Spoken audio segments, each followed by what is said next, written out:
जैसा आप सभी को पता है कि लगातार अमर उजाला की टीम जो है वो अपना चुनावी रथ के साथ बिहार की धरती पर मौजूद है। अलग अलग जिलों में पहुंच रहे हैं। सुबह से हम जो तस्वीर आपको दिखा रहे हैं चुनावी चर्चा के दौरान, चाहे चाय पर चर्चा हो या फिर युवाओं की जो बात है वो आप तक हमने यहाँ पहुंचाई है। अब शाम का वक्त हो चुका है और अब जो बातचीत होनी है वो उन तमाम पार्टियों से जुड़े हुए कार्यकर्ताओं से, उनके प्रतिनिधियों से होनी है। और जो तस्वीर आप तक लगातार हम यहाँ पर पहुंचा रहे हैं वो है सिवान की, कि आखिर सिवान का जो जातीय समीकरण है, जो चुनावी मूड है, आज जो यहाँ की आम जनता के जो मुद्दे हैं वो आखिर क्या हैं, और उसे एड्रेस करने के लिए, उन तमाम चीजों को लोगों को राहत पहुंचाने के लिए, उनकी सुविधाओं के लिए आखिर क्या कुछ जो है वो किया जा रहा है। लगातार वो हमारे साथ यहाँ पर बने हुए। मेरे पीछे आप जो भीड़ देख रहे हैं आम जनता की भी है, पार्टी के जो अलग अलग प्रतिनिधि हैं उनकी भी है। आखिर सिवान चाहता क्या है और सिवान में इस बार क्या होने जा रहा है जिसका असर जो है वो बिहार में पड़ेगा। मुख्यमंत्री का चेहरा कौन होगा, कौन सीट पर बैठेगा, कौन जो है इस बार आने वाला है सत्ता के अंदर, इन तमाम चीजों को लेकर जो है वो बात करेंगे। जो कुछ लोग हैं उनसे समझने की कोशिश करते हैं। क्या नाम है भाई साहब आपका? रविंद्र उर्फ गब्बर यादव नाम हुआ। अच्छा रविंद्र जी, आरजेडी से हैं आप? जी, राजद प्रवक्ता हैं जिला के। जी। सिवान के अंदर क्या स्थिति है इस बार, क्या आप लोग जो है तैयारी कर रहे हैं? इस बार सिवान के अंदर ये स्थिति है कि आज 5 साल से पूरे सिवान के और बिहार के लोग एक झूठ का फेस कर रहे थे। अब ये लोग उब गए हैं। नरेंद्र मोदी जी ने जब देश का प्रधानमंत्री बना तो बोला कि 2 करोड़ रोजगार नौजवानों को 1 साल में देंगे, 15 लाख रुपए खाते में आएगी। नीतीश कुमार जी मुख्यमंत्री हैं बिहार के, वो बोले थे कि विशेष राज्य के दर्जा लाएंगे। डबल इंजन की सरकार रही, दर्जा नहीं मिला। नीतीश कुमार जी बोले थे कि मिट्टी में मिल जाएंगे, भाजपा में नहीं जाएंगे। ये सब झूठ है। सम्राट चौधरी जी बड़का झूठ बोले कि जब तक नीतीश कुमार को गद्दी से नहीं उतार देंगे तब तक पाक नहीं खोलेंगे, उससे भी बड़ा झूठ। और बिहार के अंदर इन लोगों के नेतृत्व में इतना भ्रष्टाचार भरा हुआ है और झूठ पर झूठ बोलते गए हैं कि बिहार के साथ साथ पूरे सिवान की जनता इस बार 8 सीट या इंडिया गठबंधन के खाते में डालेगी और बिहार में इंडिया गठबंधन की सरकार बनेगी, तेजस्वी यादव मुख्यमंत्री बनेंगे। भाई साहब क्या नाम है? मेरा नाम पप्पू चमार है। हम जनता दल यूनाइटेड के जिला अध्यक्ष हैं, अनुसूचित जाति के। ये बड़े भाई हमारे बोल रहे थे, 2001 के पत्रिका में आया था कि जय माँ चामुंडा मैया मुझे बना दे गुंडा, सर्दी हो गर्मी रहे बुलंदा गुंडागर्दी। उस समय जो गुंडागर्दी था आज 20 साल में आप देख लीजिए, कहीं बैकवर्ड फॉरवर्ड नहीं होता है, कहीं हिंदी मुस्लिम के बूथ तक नहीं आती है। ये सुशासन की सरकार है, सारी दुनिया सुशासन के नाम से जाती है। आज बिहार विकास के रूप में जाना जाता है। वर्ल्ड में शिक्षा के क्षेत्र में जाइएगा सर, आज यूनो में इस बात का चर्चा होता है, किसका? ड्यू टू नीतीश कुमार का देन है कि शिक्षा के क्षेत्र में उन्होंने काम किया। शिक्षा, स्वास्थ्य, रोजगार। मैं बताना चाहता हूं कि आप दिखाएंगे भारत में बिहार एक स्टेट है स्वास्थ्य के विषय में जहां 2 एम्स की बात है। अब इन एम्स के विषय में हमारे बड़े भैया नहीं जानते हैं कि एम्स क्या होता है। एम्स 250 करोड़ के लागत से एक नींव पड़ता है, नींव दिया जाता है। माननीय मुख्यमंत्री ने और एनडीए के सरकार ने यहाँ 2 एम्स खोलने का काम किया। आप देख सकते हैं, अगर किसी गरीब घर के बेटी पैदा होती है तो माननीय मुख्यमंत्री का यह उद्देश्य होता है वो जब जन्म लेती है तो उनको चिंता होता है शिक्षा देने के लिए। आप साइकिल देख लिए, पोशाक देख लिए, रोजगार देख लिए। अब बताइए आप क्या कहना चाहते हैं? आज शांति है, सद्भाव है, भाईचारा है, इससे बढ़ के क्या है? आज सड़कें पर बहन बेटी चल रहे हैं इनकी सरकार में। आप शिल्पी जैन देख लीजिए, हत्याकांड इन्हीं की सरकार में हुआ। आप देख लिए एक के विश्वास के जो हत्या की गई, चंपा विश्वास की हत्या इन्हीं के सरकार में। क्या कर रहे थे उस समय? जी जो मैं इंजीनियर रमेश कुमार नगर अध्यक्ष राजद से हूँ। जो भाई साहब अभी बोल रहे थे कि उस समय कुशासन का सरकार था, अभी सुशासन का सरकार है, इनसे ये पूछ लीजिए उस समय ये उसी कुशासन के प्रतिनिधि हुआ करते थे। आज कुशासन और सुशासन में अंतर कर रहे हैं और यही बड़ी बात है। और दूसरी बात, जो ग्राफ ये बता रहे हैं जंगल आज या कुछ का भी, तो जितने हत्याएं उस समय 2005 के पहले हुआ करती थी उससे तिगुनी हत्याएं अभी हो रही है। जो हम लोग का प्रदेश का जीडीपी उस समय था उससे जीडीपी ज्यादा बढ़ा है, लेकिन प्रति व्यक्ति आय में अभी भी हमारा देश, अपना प्रदेश देश में सबसे निचले पायदान पे है। तो इन लोगों ने विकास कहाँ किया? शिक्षा पे की बात ये लोग कर रहे हैं, तो आज तक 20 सालों में एक भी यूनिवर्सिटी इन लोग स्थापित नहीं कर पाए। कोई भी जो भी यूनिवर्सिटी लालू यादव जी के और उनके पहले से थी उसको सेंट्रल यूनिवर्सिटी का दर्जा नहीं दिला पाया। तो इन लोगों ने विकास कहाँ किया? जो बच्ची जन्म लेती है वो नीतीश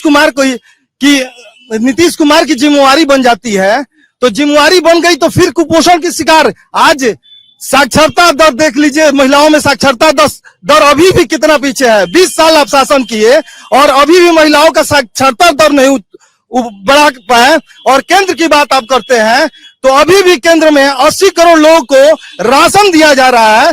जो हमारे मोदी जी पहले बोले थे कि मैं आऊंगा तो किसी को खैरात नहीं बांटूंगा, किसी को अनाज नहीं बांटूंगा, मैं रोजगार दे दूंगा। लेकिन रोजगार की बात आज 11 साल बाद भी कोई क्यों नहीं करता है? आज आदरणीय तेजस्वी प्रसाद यादव जी मात्र 17 महीने उनको मौका मिला और 17 महीना में 5 लाखों से ज्यादा रोजगार दिए। तो रोजगार के पीछे अब नीतीश जी और जो भी सरकार आएंगी वो रोजगार के पीछे चलेंगी। इसलिए मैं सबसे आग्रह करूंगा कि आप लोग रोजगार की मशीन आदरणीय तेजस्वी प्रसाद यादव जी को एक बार मौका दीजिए। हर घर एक रोजगार देंगे तेजस्वी जी। ठीक है, क्या नाम भाई साहब? मोहम्मद अब्दुल्ला। अब्दुल्ला जी, हर घर को मिल जाएगा रोजगार, तेजस्वी यादव कह रहे हैं। जहां तक संभव है हमारे नेताजी एकदम कोशिश करेंगे कि सबको मिले। हाँ। पार्टी से जुड़े हुए हैं आरजेडी से? जी नहीं, हम आम पब्लिक हैं। आम पब्लिक हैं। आपको लग रहा है कि तेजस्वी यादव जो कह रहे हैं कि हर घर जो है नौकरी मिल जाएगा तो मिल जाएगा? तो संभव नहीं है, लेकिन तेजस्वी यादव में ये लक्षण देखी जाती है कि जितना विशेष हो सके करने की क्षमता है उसमें उनमें। यहाँ तो महागठबंधन का अब तक जो हम लोग आकलन किए हैं ना, जदयू चाहे गठबंधन की सरकार रही चाहे उनका भी रहा हो, तो उनमें ये क्षमता देखी जाती है कि भाई इनके अंदर ये है कि कुछ नौजवानों के लिए नौकरी और ये करें। यहाँ तो सीट पर तो महागठबंधन है। पूरा विधानसभा, पूरा लोकसभा सीट देख लीजिए, पूरा विधानसभा जितनी आसपास की है, 8 विधानसभा है ना, वहाँ तो महागठबंधन का ज्यादा असर है। तो यहाँ पर फर्क पड़ा है? यहाँ पर फर्क क्या, तो वहां से जो होगा वही ना पड़ेगा। एक विधायक के कितना पावर है किसी को, वो तो इतना नहीं ना दिला सकता किसी को नौकरी। जो वहाँ सत्ता में बैठा हुआ है ऊपर कुर्सी पर जो है उसकी जिम्मेवारी न है। वो ऐसा स्कीम वाले तो भेजते हैं और वहाँ वाले जो है फाइलें दबा देते हैं। कहना चाहिए चाचा से। बहुत अच्छा बात बोला कि झलक दिख रहा है। अरे पहले बजट देखना होगा। हम कह देंगे सबको प्रधानमंत्री बना दे तो ये मूर्खता वाली बात हो गई। आपको बताना चाहिए ना कि आपकी बजट क्या होता है। उन्होंने जो भी काम किया है बजट को देखते हुए काम करते हैं। ऐसा नहीं कि हम जो कह दिए 15 साल में उन्होंने रोजगार दिया है। चरवाहा विद्यालय उन्होंने खेला था, यही उन्होंने रोजगार दिया है। चरवाहा विद्यालय उन्होंने खोला। तो कितनी यूनिवर्सिटी दे दी 20 साल में? अभी आप देखे ना, जननायक कर्पूरी ठाकुर के सरकार का विश्वविद्यालय बनने जा रहा है। तो ये शिक्षा के क्षेत्र में उनके बताया जाए कि उनके रिजी में शौचालय तक नहीं बना था, तो बिल्डिंग की दूर की बात है। आप देख लीजिए हर एक पंचायत में प्राथमिक उपकेंद्र है या प्राथमिक स्वास्थ्य उपकेंद्र है, प्राथमिक विद्यालय है। अभी क्या चाहते हैं? रोड देख लीजिए, बिजली देख लीजिए, सड़क दीजिए। इन्हीं की सरकार थी साहब। कि दुर्भाग्य है, मीडिया वाले को धन्यवाद देते हैं, लोकतंत्र के चौथे स्तंभ है।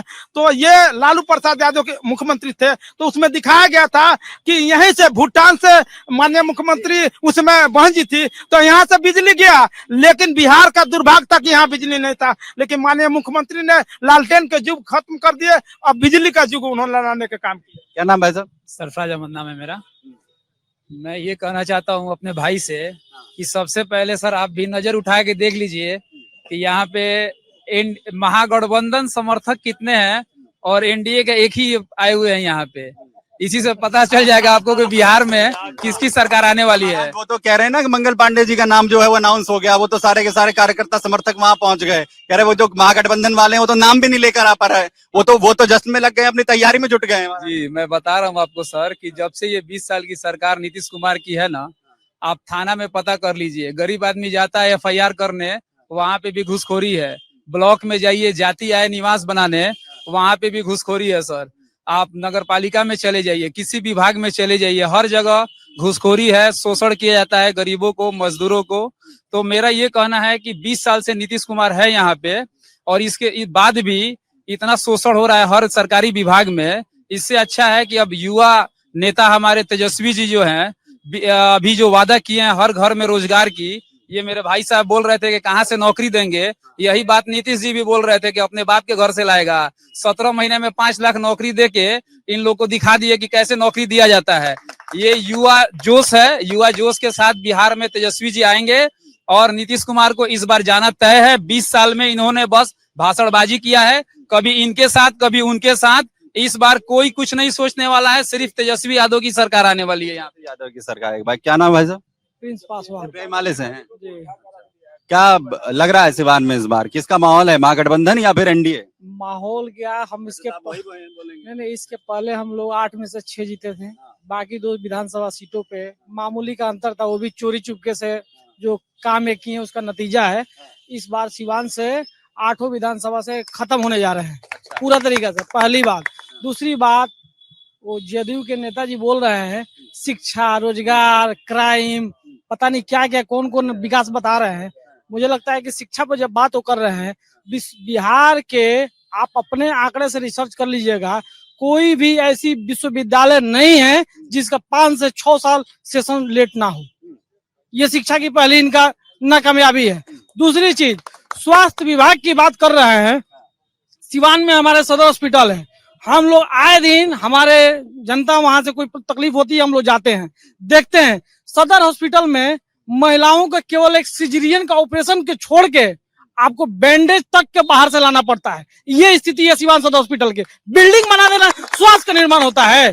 डॉक्टर जो है, डॉक्टर को यहाँ के जो भाजपा के विधायक है उस इतनी लापरवाही है, वो जाके डॉक्टर को पीटते हैं तब जाके डॉक्टर काम करते हैं। ये स्थिति है इस सरकार में, आप समझ सकते हैं।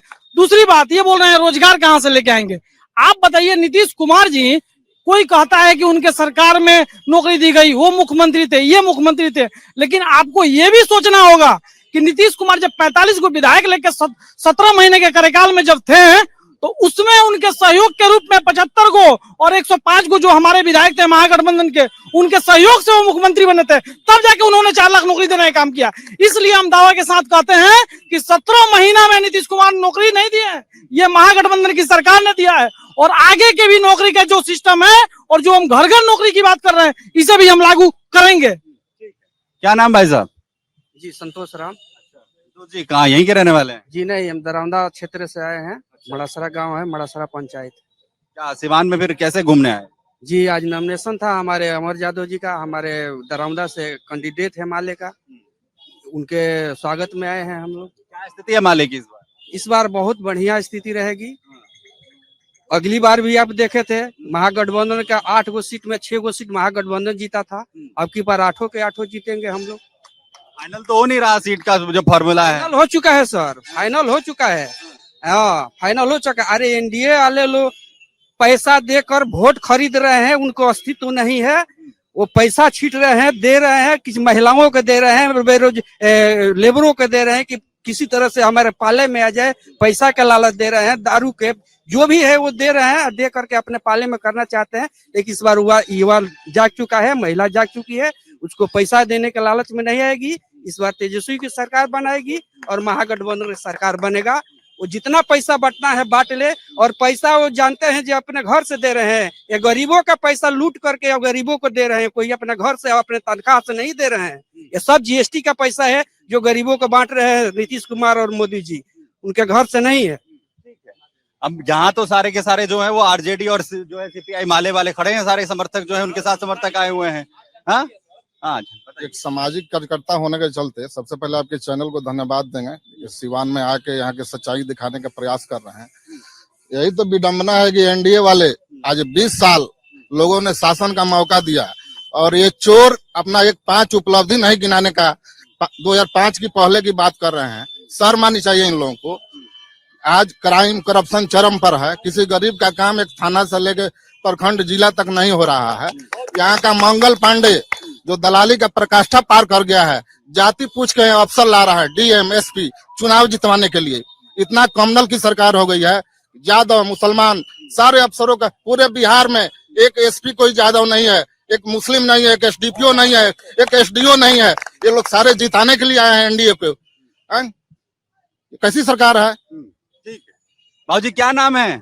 थोड़ा आगे आ जाइए। नहीं, हम बोलने नहीं जानते हैं। नहीं कोई बात नहीं। केकर सरकार चाहिए? केकर सरकार चाहिए रहुआ? माले के हाँ अच्छा हाँ हाँ गठबंधन या बीजेपी वाला? वह गठबंधन के चाहिए। गठबंधन का चाहिए। इंडिया गठबंधन। आए अब बुझी वही ना हम दूसरा बात चलिए ठीक है। क्या नाम भाई साहब? अशरफ खान। क्या माहौल है सिवान में? माहौल तो अभी एज इट इज है, कहना मुश्किल है, लेकिन गठबंधन का पॉजिटिव चांस है, क्योंकि ये 15-20 साल से मिस्टर नीतीश कुमार का 2 टर्म तो बहुत ही अच्छा रहा, और इस बात के 2 टर्म में वो अच्छा काम नहीं किए, क्योंकि वो बीजेपी से साथ मिलकर जो बीजेपी कहती आई वही वो करते आए हैं और कर भी रहे हैं। और ओवरऑल मिस्टर नरेंद्र मोदी की जो गवर्नमेंट है, हिंदुस्तान को एक दास प्रथा की तरफ लेके जा रही है। 100%। आप लोग भी इंटेलेक्चुअल हैं, इस बात को समझिए। ये रोज बाहर जाते हैं, पैसा मांग के लाते हैं, पैसा मांग के लाते हैं और 2 कारपोरेट को दे देते हैं। ये कारपोरेट हाउस का 16 लाख रुपया माफ कर देते। क्यों करते? इनके बाप के घर का पैसा था, इनके दादा के यहाँ से आया था। ये 1975 में अखबार बांट रहे थे इमरजेंसी में, 30 साल ये बाहर रहे, कब के ये पढ़े लिखे हुए हैं। सबसे दुर्भाग्य है भारत का कि एक जाहिल आदमी आपके देश का प्रधानमंत्री है। नहीं, इस तरीके के शब्दों का इस्तेमाल नहीं होना चाहिए। नहीं, गलत। नहीं, इस तरीके के शब्दों का इस्तेमाल आप देश के प्रधानमंत्री के लिए या किसी के लिए भी नहीं कर सकते। आप अच्छे शब्द बोलेंगे तो मैं आपको जगह दूंगा। हाँ। और दूसरी बात आइए, आपका जो बजट आता है, बजट में आपका 20% चला जा रहा है सूद में भरने के लिए गवर्नमेंट को, और ये लगातार बढ़ता चला जा रहा है। आपकी जनता कहाँ है? आप खड़े हैं, आप पत्रकार हैं, आप बताइए आपके ऊपर कितना लाख रुपया है पर हेड? 1 लाख से ऊपर लग रहा है कर्ज में इंसान, भारत के एक आदमी डूबा हुआ है।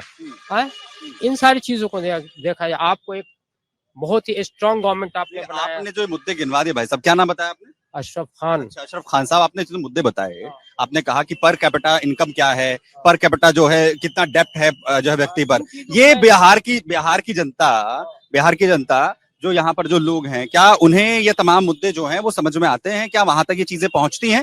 बिहार की राजनीति में कहा जाता है कि जातिगत जो तमाम समीकरण है वो ज्यादा हावी दिखते हैं, वो पहुंचते हैं नहीं। आप इस बात को समझिए, जातिगत की जो बात है ये ऑल ओवर इंडिया में लागू है। ऑल ओवर साउथ में भी उसी तरह से, महाराष्ट्र में भी उसी तरह है। हर तरह के बिना जाति के कहीं वोटिंग नहीं है, तभी तो लोग जैसे सरकार में आ जा रहे हैं। अगर वाकई सामाजिक के बात में आते तो लोग कहाँ के कहाँ फेंका जाते हैं। पर कैपिटा इनकम या डेप्ट बिहार में कितना है उसके लिहाज से वोट करेगा बिहार में जो वोटर है। सिवान के जो वोटर है उसके जहन में क्या है इस बार? सिवान के जहन में यही है कि झूठे प्रधानमंत्री जो झूठ बोल के सिवान में गए हैं कि मैं चीनी मिल का यहाँ चालू करके और यहाँ से अगली बार आके चाय पीऊंगा, है तो वैसे प्रधानमंत्री के साथ यहाँ की जनता नहीं रहेगी। यही है। और यहाँ पे सिवान के मुद्दे हैं कि यूनिवर्सिटी का सेशन पीछे चल रहा है और कोई यहाँ पे जो सत्ता में दल रहे हैं कोई बोलने के लिए तैयार नहीं है। ये मुद्दा है। यहाँ का मुद्दा प्लान है, क्योंकि यहाँ पे गल्फ में लोग जाते हैं, 2 साल 3 साल खटते हैं और उसके बाद भारत सरकार के पास पैसा भेजते अपने फैमिली के लिए, और उनके लिए कोई वैसी सुविधा यहाँ नहीं दिया जाता है। वो मुद्दा है यहाँ के लिए। यहाँ मुद्दा है कि जो रोजगार, अगर आप फैक्ट्री की बात करते हैं, जो चीनी मिल, सूता फैक्ट्री, सारे कौन देगा इस बार रोजगार? रोजगार जो कह रहा है वो देगा। मुझे लगता है तेजस्वी यादव इस बार देंगे। आपको लगता है? एकदम आपको तेजस्वी यादव की सरकार। देखिए, अभी बिहार में खेल रहा है बिहार, खिल रहा है बिहार, स्कीम है सरकार का, लेकिन सौतेला व्यवहार। हम इस बात के लिए नीतीश कुमार को धन्यवाद देना चाहते हैं कि जितने भी मिडिल स्कूल है उसमें शारीरिक शिक्षक के रूप में अनुदेशक को बहाल किया है, जो जाकर पीटी करा लेंगे। खेल रहा है बिहार, खिल रहा है बिहार, स्कीम तो ला दिए आप। जो बच्चे ऐसे मिडिल स्कूल है जहां पर पूर्णकालीन करके शारीरिक शिक्षक को रखा गया है, जो सुबह से लेकर 10 बजे से लेकर 4 बजे तक रहते हैं, उसी कुछ ऐसे भी मिडिल स्कूल है 83 से 36, वहां पर शारीरिक शिक्षक के रूप में अनुदेशक को रखा गया है। उनको मानदेय 16,000 रुपया दिया जाता है, जो बच्चों को सिर्फ पीटी करा सकते हैं, पीटी कराते हैं और चले जाते हैं। जब खेल रहा है बिहार, खिल रहा है बिहार, जहाँ पूर्णकालीन शिक्षक है, वहां पर वो सुबह 10 बजे से लेकर 4 बजे तक बच्चे के साथ खिलाने की प्रैक्टिस कर रहे हैं। वही कुछ मिडिल स्कूल में जहाँ अनुदेशक है, वहां पर मात्र 1 घंटा खिलाया जाता है, तो उन बच्चों के साथ भी सौतेला व्यवहार कर रहा है। हम नीतीश कुमार को इस अनुदेशक बहाली के लिए धन्यवाद देना चाहते हैं, लेकिन हम सरकार को अपने बातों से अपने यो ध्यान आकर्षित कराना चाह रहे हैं कि जो अनुदेशक का बहाली हुआ है उनको अंशकालीन से हटाकर पूर्णकालीन किया जाए। और पूर्ण में जैसे मिडिल स्कूल में जो शारीरिक शिक्षक बहाल है, जिनको समान काम का समान वेतन दिया जाता है, हम लोग भी मांग है कि ये सरकार हम लोग को पूर्णकालीन करे और जो पूर्ण के भांति जो शिक्षक को वेतनमान देती है, चाहे वेतन देती है, वेतन दे। और सक्षमता परीक्षा में हम लोग अनुदेशक को बैठने की ये जो आप मांग कर रहे हैं, ये आपको तेजस्वी से लगता है कि पूरी कर देंगे या फिर नीतीश बाबू कर पाएंगे या नहीं कर पाएंगे? हम तो इस बात के लिए धन्यवाद देना चाहते हैं जो अभी मौजूदा सरकार है नीतीश कुमार को, कि अनुदेशक को बहाली किया। लेकिन हम सरकार को अपने आपके चैनल के माध्यम से ये ध्यान आकर्षित करना चाहते हैं, सत्ता में कोई आए, नीतीश कुमार आए या तेजस्वी यादव आए, हमारी मांग है कि जो अंशकालीन बहाल शारीरिक शिक्षक किए हैं उनको पूर्णकालीन किया जाए, और जो बच्चे के साथ सौतेला व्यवहार किया जा रहा है वो सौतेला व्यवहार न हो। ये वही एक मिडिल स्कूल में एक शारीरिक शिक्षक सुबह 10 बजे से लेकर 4 बजे तक पढ़ाता है, वही एक मिडिल स्कूल में जो मात्र 1 घंटा पढ़ाते हैं, तो उन बच्चों के साथ सौतेला व्यवहार हो रहा है कि नहीं हो रहा है? यहाँ पर कई बातें आ गई, लेकिन बड़ी विडंबना ये है जो भाई साहब ने भी यहाँ पर कहा कि एनडीए के जेडीयू के जो समर्थक हैं यहाँ पर वो तो बेहद कम नजर आ रहे हैं, बच्चे कुछ आप ही दिख रहे हैं यहाँ पर। हमने हालांकि कहा कि आज नाम का अनाउंसमेंट हो गया है और उसमें जो है कई ज्यादा समर्थक गए हुए हैं आपके। बहरहाल अगर क्योंकि आपने एनडीए की तरफ से मोर्चा संभाला हुआ है, सवाल ये है, कह रहे हैं कि चाहे बेरोजगारी की बात हो, अब ये कह रहे हैं कि हम नौकरी देंगे, आरजेडी वाले कह रहे हैं कि तेजस्वी यादव ने तो जो है 17 महीने में कर दिखा दिया, लेकिन सिवान की जनता को क्या मिला? मेडिकल के नाम पर जो है अस्पताल खड़ा कर दिया गया है, लेकिन वहां पर दवाएं नहीं है। स्कूलों की शिक्षा की क्या स्थिति है कि पीटी टीचर जो है वो सिर्फ पीटी करवाकर बच्चों को खाना खिलाकर घर भेज रहे हैं। तो फिर इस परिस्थिति में जिस महागठबंधन के सामने चुनौती देने की बात हो रही है सिवान में, वो कैसे करेंगे? मैं पूछना चाहता हूं कि जब हमारे उस समय तेजस्वी यादव मुख्यमंत्री थे, 17 महीने में उप मुख्यमंत्री थे, तो इस सिस्टम को उस समय क्यों नहीं सिस्टम को सुधार दिए? अगर सुधार दिए हैं तो कोई डाटा अगर है इनके पास कलेक्ट तो बता दीजिए, क्यों नहीं उन्होंने? सुन लीजिए सर, सुन लीजिए सर, आप 17 महीने के सरकार में थे तो क्यों नहीं उन्हें स्वस्थ मेडिकल कॉलेज उन्होंने दिया, या कोई उन्हीं के समाज के ठेकेदार भी बना दिए होते, उन्होंने कुछ नहीं बनाया। तो आप 15 साल में क्या किए, इसका भी तो जवाब दीजिए। आप कह रहे हैं कि रोजगार क्यों? देखिए, हम आपको पहले भी बताए हैं कि बिहार में नीतीश कुमार जी के राज में 17 महीना छोड़ करके उसमें रोजगार मिला, बाकी जो भी है 18 साल कुछ दिन उसमें एक सुई का कारखाना एनडीए सरकार नहीं खोल चुकी है। बिहार में प्लान नहीं रुका। अब भ्रष्टाचार अपराध की बात कोई बउआ कर रहा है, नादान है, तो मैं उसको बता देना चाहता हूं, 15 दिन के अंदर 42 मर्डर इस सारंग प्रमंडल में हुई है।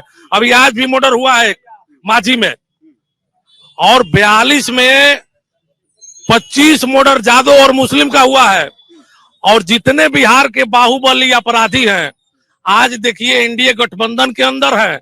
आनंद सिंह कौन है, सतीश पांडे कौन है, उसका भाई पप्पू पांडे कौन है, राजन तिवारी कौन है, प्रभुनाथ सिंह का बेटा बेटी प्रभुनाथ सिंह कौन है, यहाँ धूमल सिंह कौन है, आप बिहार में चले जाइए आनंद मोहन कौन है। ये जितने लोग अपराधी और बाहुबली है सब एनडीए के अंदर हैं, और सारे लोग अपराध कर रहे हैं। अब बच्चा कह रहा है कि अपराध नहीं हो रहा है।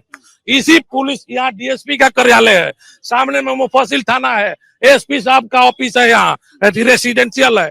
यहाँ 15 गोली दौड़ा करके 6 बजे शाम में एक व्यक्ति को मारा गया। क्या नहीं जानते? आज 20 दिन हो रहा है, 25 दिन। इस तरह का अपराध बढ़ा है।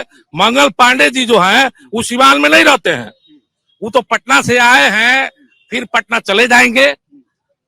उनके नाम पर आप कह रहे हैं स्वास्थ्य विभाग में सिवान के गरीब गुरबा किसान मजदूर के कमाई का 45 लाख का दावा सड़ गया, जो फेंकवाना पड़ा सिवान के नाम पर जो आया था।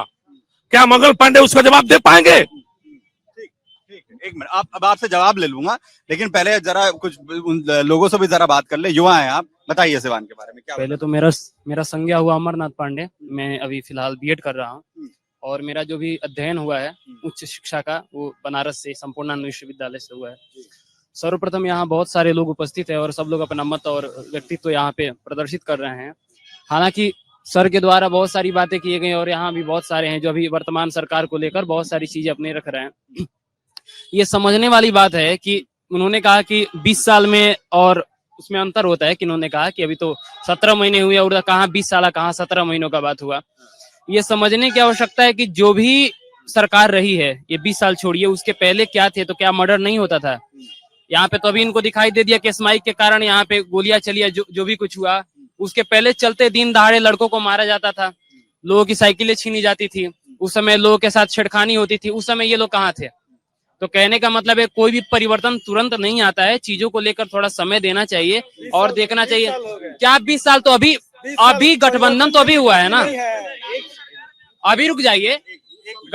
अच्छा एक बात बताइए यहाँ सर। अच्छा मैं बोल रहा हूँ, अभी बोलने दीजिएगा। एक एक करके वैसे भी आरजेडी समर्थक माले समर्थक ज्यादा हैं, जो 1-2 हैं, जरा उन्हें बोलने का मौका मिल जाए, ज्यादा बेहतर है। नहीं एक करके पहले उनका सुन ले, फिर मैं आपकी सुन लूंगा। एक बात बता रहे हैं, देखिए अगर एक जगह कहीं कचरा इकट्ठा होता है ना, बगल से गुजरिएगा तो रोज एक दूरी तक गंध जाती है, लेकिन जिस सफाई होती है ना उस दिन थोड़ी ज्यादा दूर तक गंध जाती है। तो थोड़ा बर्दाश्त कीजिए लो इस गंध को। कितना दिन तक नहीं बर्दाश्त? नहीं आजीवन कैसे? 17 महीने में हो गया आप लोग का।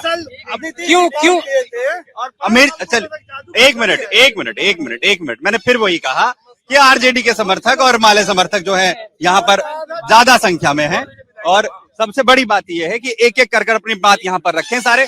अगर सारे एक साथ बोलने लगेंगे तो मुझे लगता है कि उस पर कोई बात नहीं हो पाएगी, एक एक करके। और अगर कोई बोल रहा है तो उसका सम्मान हमें करना चाहिए, ठीक है, उसका सम्मान हमें करना चाहिए। एक मिनट ये कहना है सर, एक मिनट इधर आइए, इधर आइए। ये कहना है कि ये अभी बच्चे हैं, जब लालू जी का सरकार होगा ना तो ये मम्मी की गोद में खेलते होंगे, ठीक है, और उसी समय ये पढ़ के बड़े हुए हैं। और 20 साल जब ये नौजवान हुए हैं तो 20 साल से नीतीश जी का सरकार है। इन्हीं से पूछा जाए, जब से होश संभाले होंगे, मेट्रिकुलेशन किए होंगे, तब से नीतीश जी की सरकार है और 20 साल में इनको नौकरी नहीं मिला है।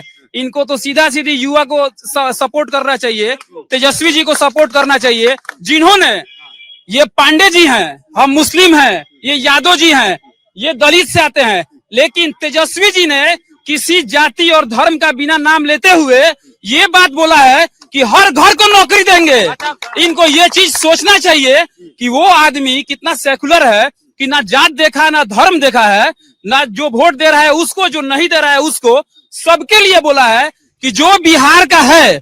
नीतीश जी तो एक नौकरी जो लाए थे, अभी टीचर वाला बहाली हुआ था, पूरे हिंदुस्तान के लोगों को यहाँ पे खड़ा कर दिए, नौकरी में डाल दिए, बिहारियों का हक मार दिए। लेकिन तेजस्वी जी, इन्होंने बोला है कि डोमिसाइल नीति लाएंगे और यहाँ पे सिर्फ बिहारियों को नौकरी देंगे, उसमें कोई जाति धर्म नहीं होगा, ठीक है। तो इनको तो इनके मम्मी पापा बताए होंगे, लेकिन बाबू मेरे 20 साल हो गया, 20 साल में दुनिया बहुत आगे चली गई है। 20 साल पीछे का अगर आप जैसा युवा बात करेंगे, आप जैसे युवा 20 साल पीछे एक सवाल में, एक शब्द में जो है, या फिर एक लाइन में इनका जो सवाल जो है बता देता हूं कि जंगल राज के नाम पर जो है वोट मांगा जाता है, और उन्होंने जो है कई ऐसे मर्डर का जो है जिक्र यहाँ पर कर दिया, कई घटनाओं का जो है यहाँ पर जो है आरजेडी के प्रवक्ता जी हमारे साथ हैं, उन्होंने जिक्र कर दिया। उन्होंने कहा कि जो सुशासन बाबू का नाम के नाम पर वोट मांग रहे हैं, जिस जंगल राज पर वोट मांग रहे हैं, कब तक मांगिएगा उस पर? मैं पूछना चाहता हूँ कि इन्होंने डाटा कलेक्ट बताना, क्या इस सरकार में, 20 साल के सरकार में कहाँ हिंदू मुस्लिम का दंगा है, वो हमको बता दें। कितने IAS अफसर के पत्नी के साथ बलात्कार हो, ये बता दीजिए। यह भी बता दीजिए क्या शिल्पी जैन की हत्या हुई है, ये बता दीजिए। कौन था गुनहगार? आज जब कह रहे हैं कि 20 साल की सरकार है, एनडीए की सरकार थी, मैं पूछना चाहता हूँ, जब कांग्रेस की सरकार थी और हमारे क्या बोलते हैं लालू प्रसाद यादव उसमें रेल मंत्री थे, उन्हीं का सरकार, कांग्रेस सरकार ने ही उन पर आरोप गठित करे। इससे बढ़ के क्या, क्यों नहीं लोग कांग्रेस सरकार और लालू प्रसाद यादव सरकार क्यों नहीं सरकार दिए, क्यों नहीं रोजगार दिए, क्यों नहीं फैक्ट्री बैठा? उस समय नहीं कि इन्हीं का सरकार में सारी फैक्ट्री बंद हुई, डाटा उठा कर देखते, यही सूता फैक्ट्री है। कि अपराध की बात हुई तो उन्होंने कहा कि कौन सा अपराध हो गया। पटना में दिन दहाड़े पारस हॉस्पिटल में घुस करके फिल्मी स्टाइल में गोली मारा गया। खेमका का अभी पटना के अंदर मर्डर हुआ, और उससे भी बड़ी बात है, उससे भी बड़ी घटना है कि देश में ही नहीं, पूरे दुनिया में बिहार कलंकित शर्मसार हो गया जिस दिन अनाथ बच्चियों के छोटे छोटे बच्चियों के साथ सुई दे दे करके बलात्कार हुआ। उस समय पूरे बिहार जो है पूरे दुनिया में कलंकित और एक घुटन महसूस किया। इससे बड़ा अपराध क्या होता है? अनाथ बच्ची 6 साल 7 साल के बच्चियों के साथ सुई दे देकर इसी मुजफ्फरपुर बलका कांड में बलात्कार हुआ। इससे बड़ा कोई घटना है? ठीक है, सुन लिया। वो कह रहे हैं कि जो जंगल राज का जिक्र कर रहे हैं, इससे ज्यादा सुशासन की बात और क्या करेंगे? पहले है कि इसके लिए शिक्षा की आवश्यकता तो होती है और अशिक्षित लोगों की बातों को लेकर बहुत ऐसा करना नहीं चाहिए। दूसरी बात यह है कि इन्होंने कहा कि मेरी उम्र 20 वर्ष है और तब तक तो इनके ऐसा है कि हम लोग पढ़ाया जाता है ना कि हर चीज वैसे प्रत्यक्ष रूप से देखने से ही चीजें सिद्ध नहीं हो जाती हैं। और इन्होंने कहा कि 20 साल में बहुत चीज बदल जाती है, तो इनको खुद अपना जवाब इनको मिल गया कि 20 साल में बहुत सब चीजें बदल गई हैं। सेकेंड चीज ये हुआ कि आप बहुत चिल्लाकर लाउडली बोलकर और एक चीज को बार बार रिपीट कर करके किसी गलत को आप सही प्रूफ नहीं कर सकते हो। आप बहुत नहीं है, मोदी जी ने, हम कह रहे हैं, ये हम कह रहे हैं। और अगर आपको लगता है मोदी जी कह रहे हैं, अगर आपको लगता है अगर आपको लगता है कि ये मोदी जी बोल रहे हैं तो फिर मोदी जी सही है। कहने का मतलब है कि अगर आपके बीच में हम नहीं बोल रहे हैं तो आपको भी नहीं बोलना चाहिए। दूसरी बात यह है कि 20 साल पहले क्या हुआ हम नहीं थे, लेकिन अगर कुछ हुआ तो वो चीज इतना देर कैसे एक्सपेंड कैसे हुई। कहने का मतलब है 20 साल पहले तो हम लोग पढ़ने को तो मिलता ही है, हम लोग को सिलेबस में पढ़ाया जाता है कि 20 साल पहले की परिस्थिति क्या है। हमसे ज्यादा आपको पढ़ना चाहिए और जाकर देखना चाहिए कि 20 साल के पहले की परिस्थिति क्या थी और अभी आप जहाँ खड़े हैं। तेजस्वी यादव तो 17 महीने का जिक्र करते हैं ना। और वो ये कह रहे हैं कि पूर्व में जो हुआ है ना, उसके बाद अब तो आगे बढ़ चुके, गंगा में बहुत पानी बह गया। वो ये कह रहे हैं। इन्होंने कहा कि पहले तेजस्वी यादव बहुत सेकुलर हैं। ये शब्द तो इनको पहले बोलने से पहले सोशल मीडिया पे ऊपर है, इनको देखना चाहिए कि उनका क्या पोस्ट होता है और कैसी चीजों को लेकर पोस्ट करते हैं। जो आदमी वहां खड़ा होकर बोल रहा है यादव को तोड़ोगे तुम लोग, अब बताइए वहां पे सेकुलरिटी कहाँ जाती है उनकी? वहां जातिगत चीजें बाहर आती हैं, वहां इनको दिखाई नहीं देता है। आज धार्मिक चीजों पे 1000 जगह लड़ाइयां हो रही हैं। यहाँ चलिए, यहाँ सबके अंदर वही मनुष्यता फैलाया जा रहा है, सबके अंदर वही मनुष्यता फैलाया जा रहा है। आप यूपी में क्यों चले जा रहे हैं? ये केवल बातों पे ये जा रहे हैं, कह रहे हैं कि तेजस्वी जी यादव के लिए बोलते हैं और ये करते हैं। हम लोग समाजवाद पे विश्वास करने वाले लोग हैं और हम लोग कहते हैं जिसकी जितनी भागीदारी उसकी उतनी हिस्सेदारी, लेकिन ये लोग धरातल पर नहीं आ रहे हैं। यही आप देख लीजिए, ये सिवान विधानसभा 4 एनडीए भाजपा को मिला है, 4 के 4 फॉरवर्ड को दिया जा रहा है। इसको इन लोगों को ये नहीं दिख रहा है कि समाज में और लोग भी हैं। इन लोग के केवल झोला ढोए और आगे पीछे करते रहें, बस यही लोग चाहते हैं। और हम लोग बात भी कर देते हैं तो गलत है और ये लोग झूठ पे झूठ बोले हैं। यहाँ एक साधारण कार्यकर्ता से लेके केंद्र स्तर तक कार्यकर्ता अपने ही बातों को जुमला करार दे देते हैं और उनकी ये गमी नहीं हुई। काला धन का जो बात हुआ था, जो काला धन हम 2014 में बात किए थे, उससे तिगुना अभी काला धन स्विस बैंक में जमा हो गया, जिसके लिए हम लोग सरकार को बदले थे, लेकिन काला धन आया नहीं, तिगुना चला गया। ये क्या हुआ? महंगाई चरम सीमा पे चली गई। जो 300-350 रुपए का गैस सिलेंडर बिकता था वो 1000 अभी हो गया। जो हमारे देश पे 67 सालों में 67 सालों में 55 लाख करोड़ रुपए कर्जा था, वो 2,49,000 करोड़ कर्जा हो गया। लेकिन बिहार में एक भी कल कारखाने नहीं लगे, जो ये सिवान में कोई कल कारखाना नहीं लगा, तो ये कहाँ जा रहा है? रोजगार की बात हो, चाहे शिक्षा की बात हो, सिवान के अंदर भी उन तमाम मुद्दे जो हैं वो यहाँ पर नजर आते हैं। लेकिन अगर इसमें चर्चा में फिलहाल वर्तमान में कहूँ तो आरजेडी के जो समर्थक हैं वो यहाँ पर ज्यादा संख्या में इस वक्त मौजूद हैं। 1-2 हमें जरूर यहाँ पर बीच में मिले हैं, लेकिन इसका मतलब ये नहीं है कि एक पूरी एक रूपरेखा जो है वो समझ में आती है। और जो जगह है सिवान की, उसमें भी जाकर उन तमाम चीजों को समझने की कोशिश होगी। लेकिन सबसे बड़ी बात यह है कि जो मुद्दे आते हैं निकलकर, वो आते हैं रोजगार का, वो जो मुद्दा है आता है यहाँ पर कानून व्यवस्था का। उस पर अगर कोई काम होता है तो ही सिवान की जो तस्वीर है वो बदली जा सकती है। लेकिन और आखिर क्या कुछ मुद्दे हैं बिहार की हर एक सीट पर, वो आप तक हम लगातार यहाँ पर पहुंचाते रहेंगे। आपको हमेशा जो है वो लगातार यहाँ पर जुड़े रहना है। आपको अमर उजाला की ऐप को जो है वो डाउनलोड करना है, उसमें आपको जाकर अपने राज्य को, अपने जिले को फॉलो करना है। हर एक खबर आप तक पहुंचेगी। इसके अलावा सोशल मीडिया पर भी आप हैं, जहां पर आप अमर उजाला को सब्सक्राइब कर सकते हैं, वहां पर हर एक खबर आप तक पहुंचेगी। और इसके अलावा अमर उजाला बिहार डिजिटल के प्लेटफॉर्म पर भी हम आप तक लगातार खबर यहां पर पहुंचाते रहेंगे। तो हमारे साथ जुड़े रहिए, सब्सक्राइब कीजिए। बहुत बहुत शुक्रिया आप सभी का साथ जुड़ने के लिए। अगर आप ये वीडियो YouTube पर देख रहे हैं तो हमारे चैनल को सब्सक्राइब कर बेल आइकन दबाएं और Facebook पर देख रहे हैं तो हमारे पेज को लाइक करें।